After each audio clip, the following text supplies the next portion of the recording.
In Mark. We're going to begin in Mark. And Mark is, in the Greek, the name is Katramarkon Evangelion. That is the Gospel according to Mark. And Mark chapter 6 particularly is where we're going to be. And I'm going to read verse 48 for you. It says, "And he," that is Jesus, "saw the disciples straining at the oars because the wind was against them.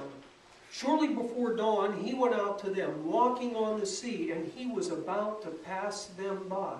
So Jesus Christ, here in Mark chapter 6, sends his disciples out onto the sea in the midst of the night when a storm arises. And the Sea of Galilee was one of those places because it sat down in a depression between the mountains that it caused sudden storms to erupt. Anyone who had any experience on the Sea of Galilee might experience a sudden storm, especially in the wee hours of the morning.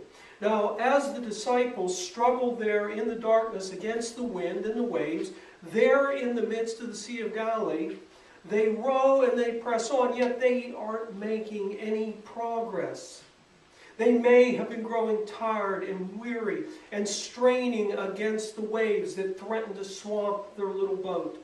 There was darkness all around them. The wind was raging. The sea was tossing. And they're growing tired at straining at the oars. Yet we are told already that Jesus sees them there in the midst of the lake. He is already aware of what they were going through. You see, Jesus was fully aware of their circumstance. In fact, when we see the entire story at the end, it is Jesus himself who has sent them there into the midst of the storm for a purpose. You see, Jesus Christ had a great purpose in sending those disciples there in the midst of the storm. He was fully aware of it, and his eyes were upon them, even as they struggled, even as they strained, even as they anguished, in their fear, in their uncertainty, in their anxiety. His eyes were upon them. In verse 48, we read that he saw the disciples straining at the oars because the wind was against them. So no matter what they did, they couldn't make any forward progress. Yet we're told he saw them. He was watching. He was watching. He knew what was going on in their lives at that time. There they are at the darkest part of the night, where things are at their worst for the disciples. We read that Jesus himself enters into the situation. We see that in verse 48. It says that about the fourth watch of the night, Jesus came to them walking on the sea. There at the darkest part of the night, when the storm is at its worst, when they've been straining at the oars, there in the midst of it all, Jesus comes to them, walks out on the sea to them. And we're told that it was about the fourth watch, that is between 3 a.m. and 6 a.m., in the way that we reckon time today. You see, he saw what was happening. His eyes were upon them through all of it. Even as they strained, even as they struggled, even as they faced the adversity of the wind, Jesus was aware of it, and he enters the situation. Yet paradoxically, as Jesus enters the situation, he does not immediately change it. They continue to struggle, even though Jesus has come to them. Then we are told that Jesus made as though he was going to pass them by. So there in the midst of all of their struggles, when they need him the most, he appears to pass them by. At the darkest part of the night, at the fiercest part of the storm, when they are at their tiredest, when they are tired of straining and struggling, when the wind is against them, Jesus enters the situation. He doesn't change it immediately. In fact, he even makes as though he's going to pass by them. In verse 50, or beginning in verse 48, it says, "And about the fourth watch of the night, Jesus came to them walking on the sea, and would have passed by them. But when they saw him walking on the sea, they supposed it had been a spirit, and they cried out, for they saw him and were troubled." You see, they misinterpreted Jesus' presence in the situation. They misinterpreted Jesus' presence in their circumstance. He was there. He didn't change anything to this moment. And when they finally catch a glimpse of him, they misinterpret His presence.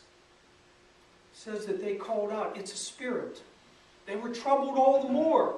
So their fear is compounded by Jesus being in the midst of their circumstances. He's there with them. He's been watching them. He knows what's taking place.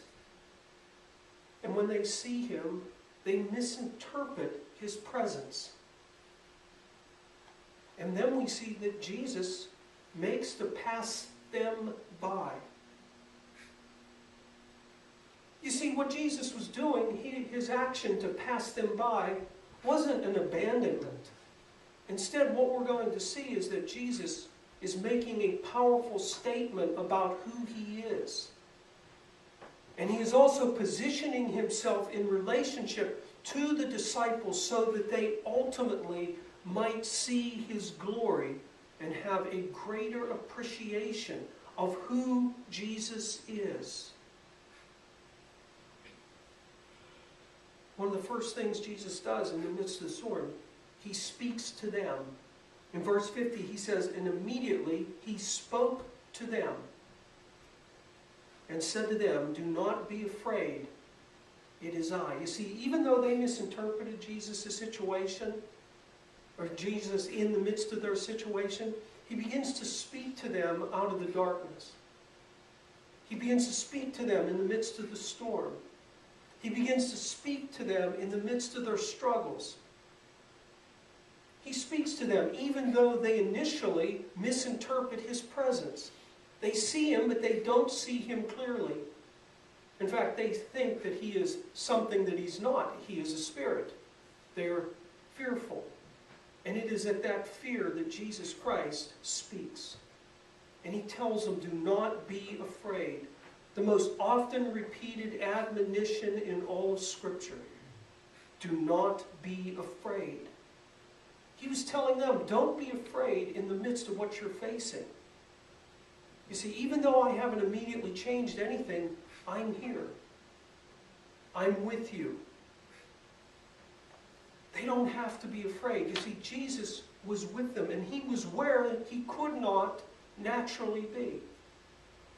You see, normally Jesus should not be where He is at, and yet here He is in the midst of the sea, during the midst of a storm, at the darkest part of the night, and Jesus is there upon the sea.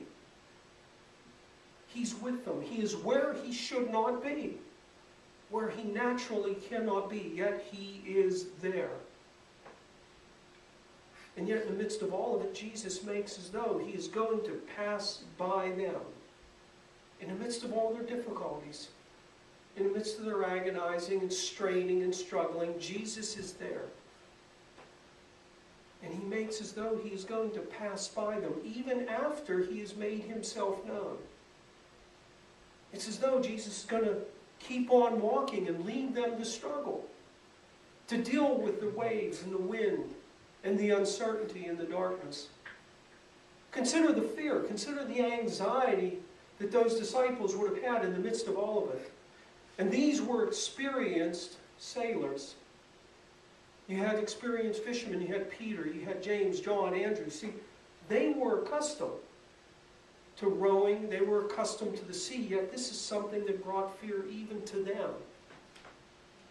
This was a storm of some magnitude. It just wasn't a little rain and a little chopping of the water. This was a storm that threatened to topside their little boat. You know, we see it's Jesus who sent them into it. And it was Jesus whose eyes were upon them in the midst of all of it. And it was Jesus who comes to them and immediately doesn't make any changes. It is Jesus whom they see and misinterpret His presence. It's Jesus who speaks to them. And then this same Jesus begins to pass them by. Consider how their hopes would have risen and sank in a moment. When they finally hear the word that it is Jesus Christ who's with them, and then He continues to pass them by. Consider how their hearts would have raised and then plummeted, believing their Lord was going to just keep on going, abandoning them, leave them to struggle, leave them to anguish, leave them in the midst of the darkness, leave them in the midst of the waves. Their hearts would have sank. Yet Jesus Christ gives them that comfort and encouragement. Do not be afraid. Don't be afraid. See, they don't have to be afraid because Jesus is there with them. He's there. Even when the circumstances don't change, He's still there. Even when the waves are rough and the wind is adverse and the darkness surrounded them, He's still there. Even where He could not or should not naturally be, He is there. Even when He appears to be passing them by. Yet we see that by passing them by, Jesus is making a profound statement about who He is. He's not attempting to walk on by them. He is not attempting to abandon them, but He is preparing them to see a revelation of just who He is, a revealing of His deity. See, this action of passing by, we see it repeated in Scripture before, for the very purpose of revealing the great Creator God, that very one who was there in the midst of the darkness, storm, and sea. That very God passed by before. We see this in Exodus 33. And this is part of Moses' prayer of intercession. Remember, Moses had been called to lead the children of Israel out of Egypt as they wandered through the wilderness. And they were a stiff-necked generation.